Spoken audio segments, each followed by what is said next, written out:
सांगली कोल्हापूर रोडवरील टायरचे दुकान फोडून अज्ञात चोरट्यांनी टायर्स आणि रोख रक्कम लंपास केले।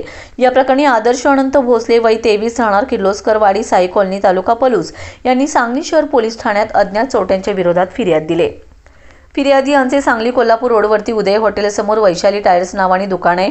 शुक्रवारी रात्री नेहमीप्रमाणे त्यांनी दुकान बंद केले। दुकान बंद असल्याचे पाहून कोणीतरी अज्ञात चोरट्याने दुकानाचे दक्षिण बाजूचा पत्रा कशाने तरी उचकटून पीओपी फोडून दुकानात प्रवेश केलाय आणि दुकानातील कॅश काउंटरच्या लॉकरमधील 20,000 रोख रक्कम, 13,600 रुपये किमतीचे 4 टायर्स असे एकूण 33,600 रुपये किमतीची चोरी केली।